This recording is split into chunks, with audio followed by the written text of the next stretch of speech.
This is absolutely insane. The Vision just committed one of the most brutal and shocking attacks in WWE history by absolutely destroying Paul Heyman, the legendary advocate, the wise man, the man who has talked his way out of countless dangerous situations over his 30-plus-year career, in an assault so vicious and so personal that it left the WWE Universe completely speechless and questioning whether Paul Heyman will ever be able to return to WWE television. And what makes this attack absolutely terrifying is that the Vision didn't just beat down Heyman physically, they humiliated him, they broke him psychologically, and they sent a message to every single person in WWE that nobody is safe from their reign of terror, not even the most protected non-wrestlers in the company. The visual of Paul Heyman, always so composed, so confident, so in control, lying broken and bloodied while the Vision stood over him laughing, is an image that will haunt wrestling fans forever. I need you to drop a comment immediately if you think the Vision just crossed a line that should never be crossed by attacking a 58-year-old non-wrestler who has never claimed to be a physical competitor, because this isn't about good heel heat or generating buzz. This is about a faction that has become so drunk on power that they're willing to assault defenseless people who can't fight back just to prove they're untouchable.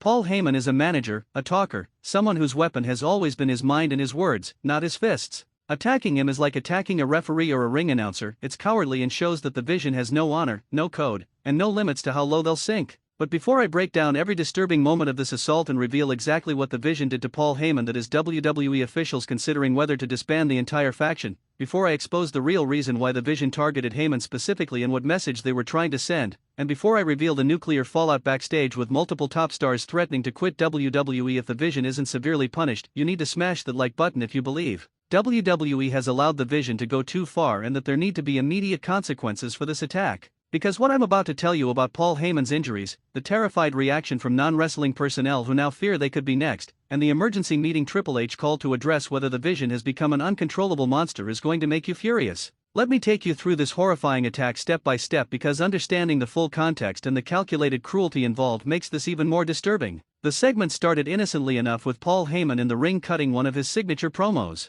Heyman was advocating for a client. Sources vary on whether this was for Roman Reigns or if Heyman was establishing a new relationship, delivering that classic Heyman combination of intelligence, wit, and verbal destruction that has made him a legend. Heyman was in his element, owning the crowd, making people hang on his every word. He was talking about excellence, about what it means to be an advocate for greatness, about how in all his years in wrestling he's never seen anyone quite like his current client. The crowd was eating it up because even though Heyman can be associated with heels, everyone respects his mic skills and his ability to tell a story. Then the Vision's music hit, and the entire faction emerged from the back, all 7 members including their recent additions Bron Breakker and Bronson Reed. The crowd immediately sensed something bad was about to happen. The Vision walked to the ring with purpose and menace, completely surrounding the ring so Heyman had no escape route. Heyman's expression shifted from confidence to concern as he realized he was in serious trouble. The Vision's leader entered the ring while the other members stayed at ringside, cutting off any possibility of help arriving. The leader grabbed a microphone. Paul Heyman, the so-called wise man, the advocate of champions, the man who claims to be the smartest person in any room he enters. But here's what I see an old man who talks too much. I see someone who's been manipulating wrestlers for decades, using your words to build people up and tear them down based on what serves you. Well, Paul, your words can't save you now. Heyman tried to talk his way out of the situation, employing every psychological tactic he knew. Gentlemen, let's be rational about this.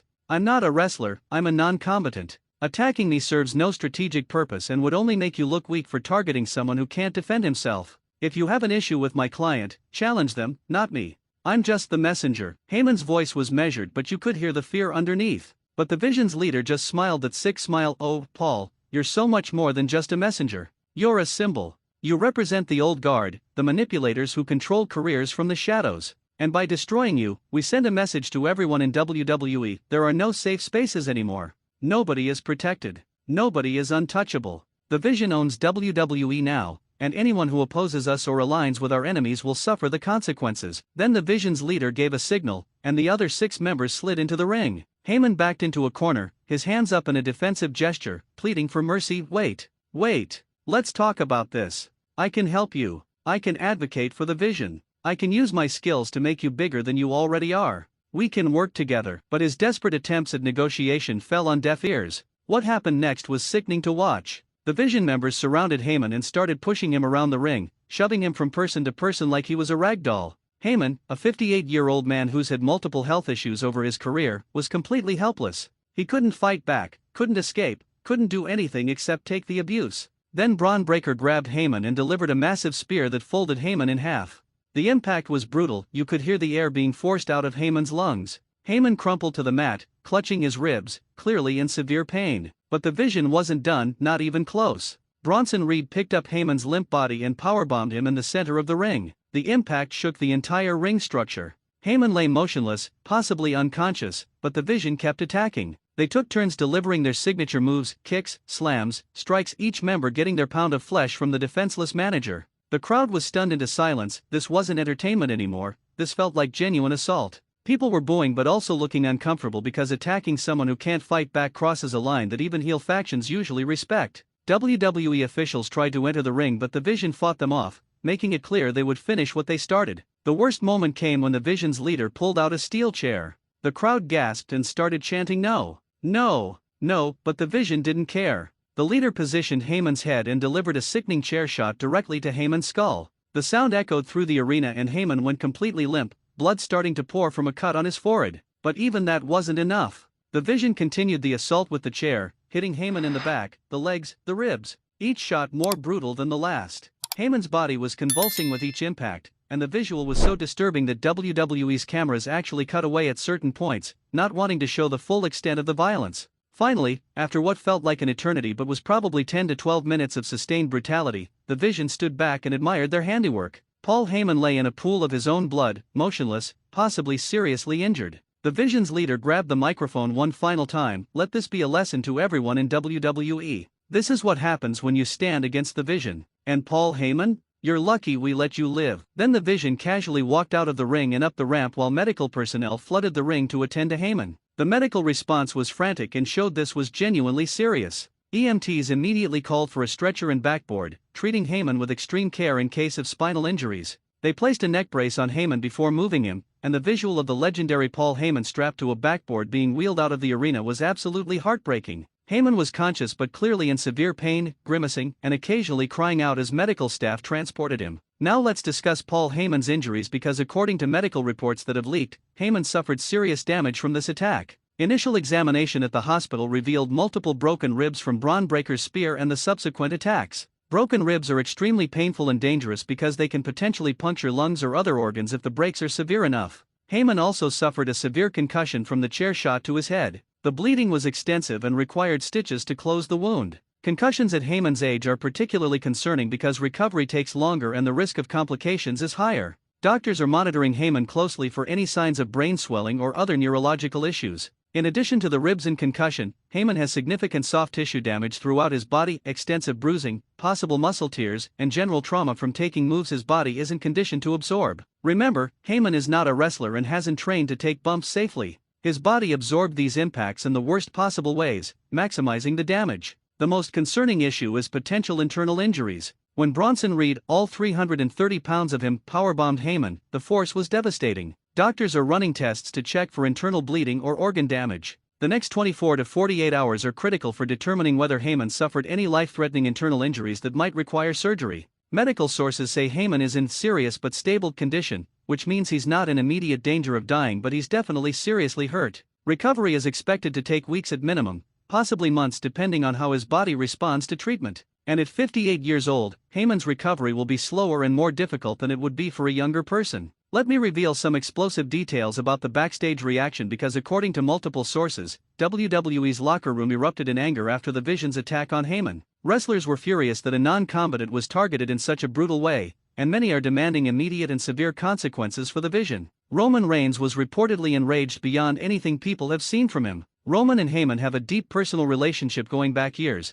and seeing Heyman attack like this triggered Roman in a major way. Roman allegedly stormed into Triple H's office and demanded that the Vision be suspended, fined, or even fired for what they did. Roman made it clear he would handle this personally if WWE didn't take appropriate action. Brock Lesnar, Heyman's former client, was also reportedly furious despite not currently being under WWE contract. Brock has been reached out to by WWE sources and allegedly said he would be willing to come back specifically to tear the Vision apart if WWE wants him to. That's how strong the loyalty to Heyman runs. Even wrestlers not currently with the company want to defend him. CM Punk, who's had his own complicated history with Heyman, surprised people by being one of the most vocal critics of the Vision's attack. Punk apparently told anyone who would listen, "I've had my issues with Paul over the years, but what the Vision did was inexcusable. You don't attack non-wrestlers, period. That's a line you don't cross." WWE needs to come down hard on these guys or they're sending the message that anything goes. Even wrestlers with no connection to Heyman were expressing outrage. The sentiment was universal: attacking someone who can't defend themselves is cowardly and crossing a line that shouldn't be crossed.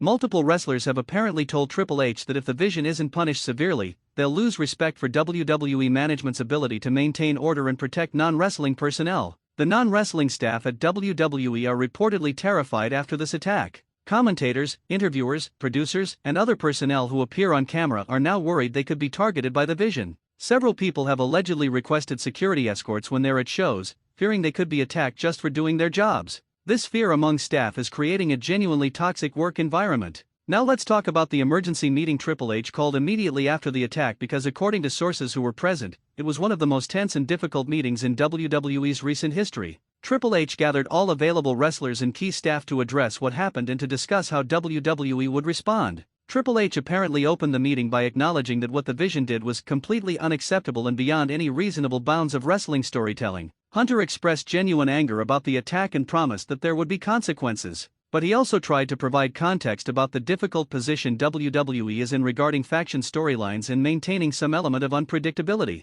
Several wrestlers immediately pushed back, arguing that there's a difference between unpredictable and dangerous. Kevin Owens allegedly said, "Hunter, I get that you want compelling television, but at what point do we say enough is enough? The Vision has been escalating for months, and instead of reining them in, WWE keeps giving them more power. Now they're attacking non-wrestlers. What's next? Attacking family members? Attacking children? Where's the line?" Randy Orton, speaking from his experience as a veteran, apparently added, "I've been a heel multiple times in my career, and I've done some pretty terrible things in storylines. But even at my worst, there were lines we didn't cross. Attacking Paul Heyman like that isn't heat, it's just disgusting. You're not making the Vision seem powerful, you're making them seem like cowardly psychopaths that nobody wants to see on their TV." Triple H reportedly became defensive, arguing that the Vision's actions are generating massive attention and engagement. Hunter pointed to social media metrics showing that the Vision is one of the most talked about aspects of WWE programming. He suggested that controversial moments like the Heyman attack, while uncomfortable, create the kind of buzz that benefits everyone. But this argument didn't land well with many in the room. Cody Rhodes apparently responded, "Hunter, with all due respect, not all attention is good attention. Yeah, people are talking about this, but they're not talking about it in a way that makes them want to watch more wrestling, they're talking about it in a way that makes WWE look cruel and exploitative. There's a difference between heel heat and change the channel heat." The meeting apparently ended without clear resolution, with Triple H promising to take appropriate action but not specifying what that action would be. This vagueness has left many wrestlers frustrated and concerned that WWE isn't taking the situation seriously enough. Let me share some fascinating speculation about potential consequences for the Vision because despite Triple H's hesitation, there are multiple options WWE could pursue to punish the faction for attacking Heyman. The most severe option would be disbanding the faction entirely, forcing the Vision to break up and work as individuals. This would be nuclear option and might actually be too extreme given the Vision's storyline importance. A more likely scenario is suspending certain Vision members, particularly those who delivered the most brutal attacks. Bron Breakker and Bronson Reed could be suspended for 30 days, forcing the Vision to operate with reduced numbers and giving babyfaces an opportunity to strike back. This would punish the behavior while maintaining the faction's existence. WWE could also implement heavy fines that impact the Vision's fictional earnings within storyline. Money matters in wrestling, and having the Vision lose significant payouts could be positioned as management finally taking action. Though fines rarely feel like meaningful consequences to fans who want to see physical retribution. The most interesting option is creating a special match where the Vision must face severe consequences if they lose. A War Games or Survivor Series elimination match where if the Vision loses, they're banned from WWE for 90 days or forced to disband. This raises the stakes dramatically and gives babyfaces a clear goal to fight for. There's also potential for WWE to bring in outside forces to combat the Vision. Maybe AEW wrestlers appear via crossover agreement, or legends return specifically to teach the Vision a lesson. This would be unprecedented but would also create massive buzz and potentially satisfy fans who want to see the Vision get their comeuppance. Now let's discuss the real reason why the Vision targeted Paul Heyman specifically, because this attack wasn't random, it was calculated to send specific messages to specific people. By attacking Heyman, the Vision was sending a message to all of Heyman's clients past and present: Roman Reigns, Brock Lesnar, CM Punk, and anyone else who's worked with the Wise Man. The Vision was essentially saying, we can get to the people you care about. Even if you're too strong for us to attack directly, we can hurt you by destroying the people around you. This psychological warfare is cruel but effective in creating genuine concern and urgency among babyface characters. The attack also serves to establish the Vision as having no limits or moral boundaries. By attacking a beloved non-wrestler, they're demonstrating that nothing is off the table for them. This makes them more dangerous and unpredictable, which, in theory, makes eventual victory over them more satisfying. There's also a meta element where the Vision is attacking the concept of managers and advocates. Paul Heyman represents the old-school idea that talking and psychology matter in wrestling. The Vision might be positioning themselves as representing a new era where only physical dominance matters. Destroying Heyman symbolically destroys that old-school approach. Some people speculate this could be leading to a Heyman revenge storyline where, despite his injuries, Paul works behind the scenes to orchestrate the Vision's downfall. Heyman's greatest weapon has always been his mind, and seeing him use intelligence and strategy to destroy a physically superior force would be classic Heyman storytelling. Let me address the moral and ethical questions this attack raises, because beyond just storyline, there are legitimate concerns about what WWE is teaching its audience. By having the Vision attack a defenseless 58-year-old man and face no immediate consequences, what message is WWE sending? That violence against the weak is acceptable? That might makes right? That cowardice and cruelty are effective strategies? Wrestling has always walked a fine line between entertainment violence and promoting actual violence. When heel actions become too cruel or too realistic, it can blur that line in uncomfortable ways. The Vision attacking Heyman felt less like wrestling and more like genuine assault, which creates a different kind of viewer response than traditional heel heat. There's also concern about younger viewers who might not fully understand the line between fiction and reality. When they see the Vision attack someone who can't fight back and face no consequences, what lesson are they learning? WWE has a responsibility to consider how their content affects audiences of all ages. Some argue that wrestling has to push boundaries and create uncomfortable moments to stay relevant in modern entertainment landscape. They point out that UFC, horror movies, and prestige TV shows feature extreme violence regularly, so wrestling needs to compete for attention. But others counter that wrestling's unique position as sports entertainment means it should maintain higher standards. Make sure you're subscribed to WrestlingNewsCC with all notifications on, because the Vision's attack on Paul Heyman has created the biggest controversy in WWE this year, and we'll be covering every development. From Heyman's recovery to potential consequences for the Vision to how this affects WWE's direction. Drop a comment right now with your reaction to this attack. Did the Vision go too far? Should they be severely punished, or is this just effective heel work? What consequences would you impose? How should Paul Heyman get revenge? I want to hear your thoughts. Smash that like button if you're praying for Paul Heyman's full recovery and hoping he can return to WWE television soon. Whatever you think of him as a character, Paul Heyman is a legend who deserves respect and support. Share this video with everyone who needs to understand why this attack has the entire wrestling world talking, and why it represents either WWE at its most compelling or most irresponsible, depending on your perspective. This is the most controversial wrestling moment in recent memory. This is WrestlingNewsCC bringing you coverage of the Vision's brutal attack on Paul Heyman that has left the WWE universe speechless. The legendary advocate was destroyed in one of the most vicious assaults ever seen on WWE television, raising questions about where the line is and whether the Vision has crossed it. Paul Heyman's condition is serious, the locker room is demanding justice, and WWE faces difficult decisions about how to respond. One thing is certain: wrestling will never forget what happened to Paul Heyman.